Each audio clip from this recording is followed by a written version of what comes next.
నమస్కారం.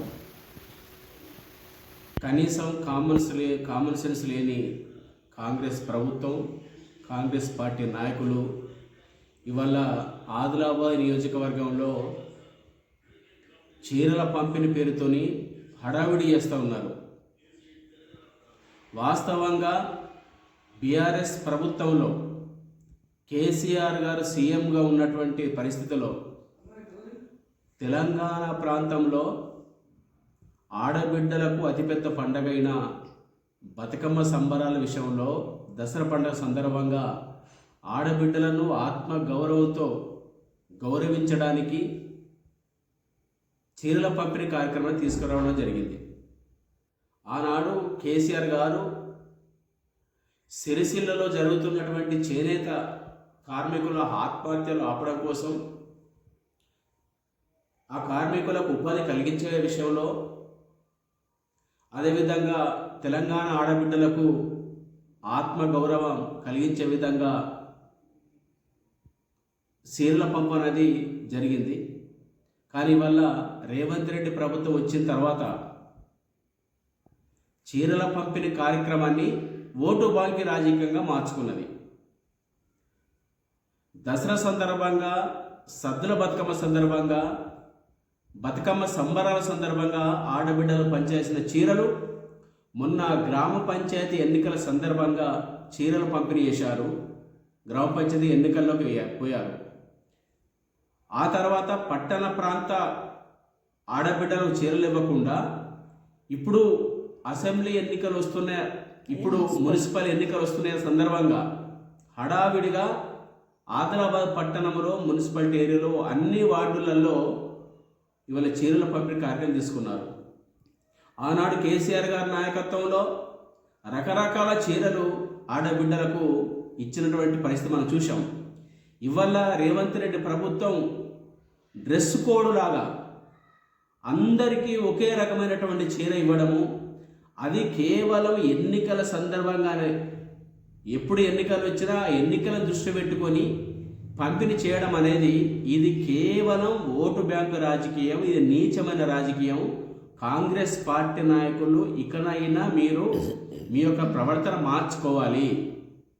ఒకటే కాంగ్రెస్ పార్టీ నాయకులకు చెప్పదలుచుకున్నాం, మీరు ఈ ఎన్నికల్లో మీరు కుక్కర్ పంచుతారా, లిక్కర్ పంచుతారా, ప్యాకెట్లో డబ్బులు పెట్టి మనీ పంచుతారా, మీరు ఎలాంటి ప్రయత్నం చేసినా ప్రజలు మిమ్మల్ని ఓడించడానికి సిద్ధంగా ఉన్నారు.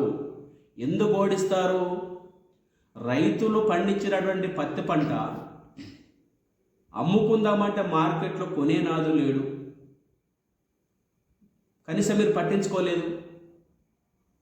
రైతులు పండించినటువంటి సోయాబీన్ పంట మార్కెట్లో అమ్ముకుందామంటే కేంద్ర ప్రభుత్వం రాష్ట్ర ప్రభుత్వం పైన, రాష్ట్ర ప్రభుత్వం కేంద్ర ప్రభుత్వం నెపం పెట్టి తప్పించుకొని తిరిగారు. ఒక్కనాడు పట్టించుకున్న కాంగ్రెస్ నాయకులు లేరు. అదేవిధంగా రేవంత్ రెడ్డి 420 హామీలు ఇచ్చి ఆడవాళ్లకు నెలకు 2,500 రూపాయలు ఇస్తామని చెప్పారు.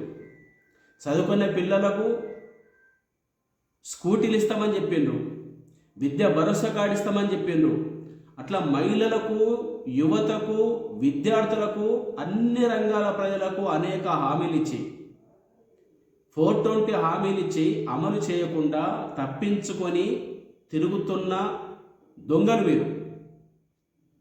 ఇవాళ ఎన్నికలు వచ్చిన తర్వాత ఒక చీర ఇచ్చి ఓటేయించుకుందాం, ఒక కుక్కర్ ఇచ్చి ఓటేయించుకుందాం, లేదా ఒక లిక్కర్ ఇచ్చి ఓటేసుకుందాం, లేదా కవర్లో అలా పార్టీ సింబల్ పెట్టి 500 రూపాయల నోట్లు పెట్టి ఇంటింటికల పంపిణీ చేసి, గతంలో కంది శ్రీనివాసరెడ్డి గారు అదే ప్రయత్నం చేశాడు. ప్రతి ఇంటింటికల్లా కవర్లో నోట్లు, ఆయన పార్టీ సింబలు, ఇంటింటికల్లా డోర్ తీయడం, లోపల పడేయడం, గేట్ అవతల పడేయడం, పోవడం.